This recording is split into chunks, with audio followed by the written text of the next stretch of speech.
महाराष्ट्र के राजनीति में मचे सियासी बवाल के बाद सबकी नजरें उद्धव ठाकरे के अगले कदम पर है, तो वहीं दूसरी तरफ लगातार आदित्य ठाकरे भी कई बड़े खुलासे करते नजर आए। दरअसल जब बगावत हुई थी तो आदित्य ठाकरे खुलकर मीडिया के सामने आए थे और बड़ी बड़ी बातें रख रहे थे, जिसको सुनकर हर कोई दंग था। और उन्होंने बताया था कि उद्धव ठाकरे को इस बगावत के समय कितने लोगों ने फ़ोन किया था। उसमें से 2 महिलाएं ऐसी थी जिन्होंने फ़ोन किया था। दरअसल वो कोई और नहीं, एक कांग्रेस की अध्यक्ष सोनिया गांधी और दूसरी टीएमसी मुखिया ममता बनर्जी थी। जी हाँ, पार्टी में हुई बगावत को लेकर लगातार उद्धव ठाकरे बड़े आला अधिकारियों के साथ संपर्क में थे और साथ ही साथ आदित्य ठाकरे ने यह भी कहा था कि उनके संपर्क में कई सारे नेता हैं, 10 से 15 विधायक संपर्क में हैं, जिनको वापस बुला लिया जाएगा। तो आप घबराने की कोई बात नहीं, कोई चिंता की बात नहीं, ऐसी बातें वो करते नजर आए थे। लेकिन साथ ही साथ आपको बता दें, उस समय आदित्य ठाकरे का एक तीखा बयान इतना ज़्यादा था जिसको सुनकर तो हर कोई दंग था। आदित्य ने उस वक्त कहा था कि हमारे विधायकों को जिन्हें वे ज़बरदस्ती ले गए हैं उन पर लाखों रुपये रोज का खर्चा हो रहा है। जिन्होंने गद्दारी की उन्हें अब किसी भी कीमत पर जीतने नहीं देना है।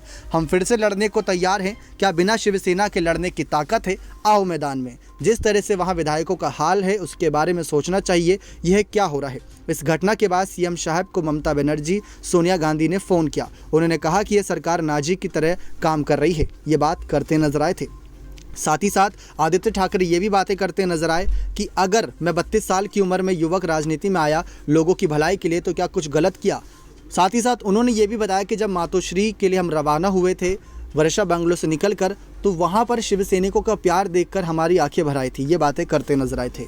लेकिन कुल मिलाकर देखा जाए तो वहीं दूसरी तरफ सबने ये देखा था कि किस तरीके से काफ़ी प्यार सचमुच उद्धव ठाकरे को मिल रहा था। जब वो सीएम पद से इस्तीफा भी दे रहे थे तो कई लोगों ने इस बात को लेकर इनकार किया था कि उन्हें इस्तीफा नहीं देना चाहिए। लेकिन इन सब के बीच चर्चाओं में वही फ़ोन कॉल्स थे जो एकनाथ शिंदे और उद्धव ठाकरे के बीच लगातार बातचीत हो रही थी। रश्मि ठाकरे भी बहुत महत्वपूर्ण भूमिकाएँ निभा रही थी। लेकिन ममता बनर्जी और सोनिया गांधी की जो फ़ोन कॉल का सच है वो बहुत कम लोग जानते हैं कि उद्धव को इस मुश्किल घड़ी में उनका समर्थन मिलता नजर आया था। यहाँ तक कि ममता बनर्जी ने यह कह दिया था कि आप हमारे यहाँ आओगे तो आपकी अच्छी खातिरदारी होगी। ये एक तरीके से तंज कसा था शिंदे गुट को लेकर। लेकिन एकनाथ शिंदे ने किसी की नहीं सुनी, ना किसी से डरे। बीजेपी का समर्थन पाते हुए आगे चलते चले गए। जहां पर एक दिन पहले इस्तीफा दिया उद्धव ठाकरे ने, तो अगले ही दिन शिवसैनिक के तौर पर ही एकनाथ शिंदे सीएम पद पर बैठते नजर आए। सबने ये देखा, पूरी दुनिया ने देखा किस तरीके से महाराष्ट्र की सत्ता उद्धव के हाथ से छीनते हुए बीजेपी के हाथ में दोबारा जाती नजर आई शिंदे के समर्थन से।